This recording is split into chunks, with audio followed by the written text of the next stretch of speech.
दोस्तों नमस्कार। आज की कहानी अयप्पन की कहानी। बहुत समय पहले की बात है। केरल राज्य के पनल्लम नामक स्थान पर एक दयालु राजा का राज्य था। उनकी प्रजा खुशहाल थी। राज्य में किसी भी वस्तु का अभाव न था। प्रजा अपने राजा की जय जयकार करती, परंतु इतना सब होने पर भी राजा दुखी था। उसके घर में कोई संतान न थी। जब वह अपने दास दासियों को उनके बच्चों के साथ हंसते खिलखिलाते देखता तो उसका मन उदास हो जाता। एक बार वह शिकार खेलने जंगल में गया। गहरे सन्नाटे के बीच किसी बच्चे के रोने की आवाज सुनाई दी। कुछ ही समय बाद रोना थम गया, परंतु राजा जानना चाहता था कि घने जंगल में छोटा बच्चा कहाँ से आ गया। वह घूमते घूमते एक झोपड़ी के बाहर जा पहुंचा। गोल मटोल नन्हा सा शिशु टोकरी में पड़ा था। राजा ने उसे गोद में उठाकर पुचकारा तो वह हंस पड़ा। राजा ने तो मानो नया जीवन पा लिया। वहीं समीप भी एक व्यक्ति ध्यान में लीन था। आंखें खोलकर उसने राजा से कहा, महाराज, यूं तो यह हमारा पुत्र है, परंतु मैं चाहता हूं कि आप इसे गोद ले लें। मैं और मेरी पत्नी संन्यास लेना चाहते हैं। नन्हे शिशु ने राजा का मन मोह लिया था। उसने बच्चे को छाती से लगाया और चल पड़ा।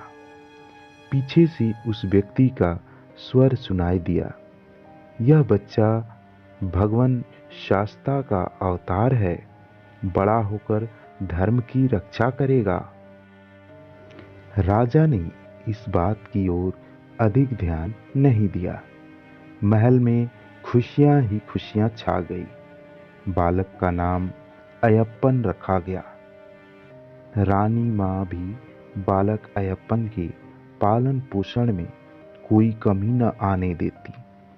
राजा रानी का अयप्पन के प्रति प्रेम देखकर मंत्री ईर्ष्या से जल भून गया। सब कुछ तय था। राजा का कोई पुत्र न होने के कारण राज्य तो उसी के पुत्र को मिलना था, परंतु अयप्पन के आ जाने से सब गड़बड़ हो गई। मंत्री सदा अयप्पन को जान से मारने की योजनाएं बनाता रहता। एक बार रानी माँ बीमार पड़ी।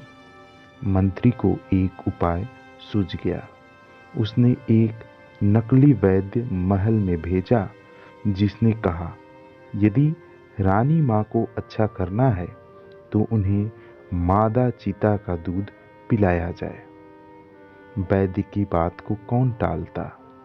शीघ्र ही ऐसे साहसी व्यक्ति की खोज होने लगी जो भयानक जानवर का दूध दूह कर ला सके। कोई भी जाने को तैयार न था। अयप्पन बोला, पिताजी, मैं मादा चीता का दूध दूह कर लाऊंगा। उसकी जिद के आगे राजा की एक न चली। मंत्री का मनोरथ सिद्ध हुआ। वह प्रतिदिन अयप्पन की मृत्यु की प्रतीक्षा करता, किंतु उसकी सारी योजना पर पानी फिर गया। अयप्पन जंगल से मादा चीता पर सवार होकर लौटा। पीछे पीछे बहुत से शिशु चीते भी थे। राजा अपने पुत्र के साहस को देखकर दंग रह गया। उसे अचानक याद आ गई वह बात, यह बच्चा भगवान शास्ता का अवतार है। उसने अयप्पन के चरण छुए। अयप्पन ने राजा को आत्मज्ञान का उपदेश दिया।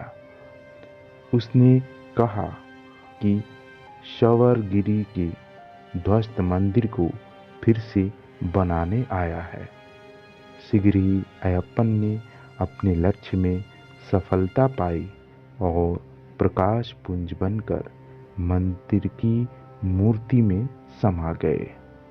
तो दोस्तों, ये थी आज की कहानी। मिलते हैं एक और कहानी लेकर, तब तक के लिए नमस्कार। जय हिंद, वंदे मातरम।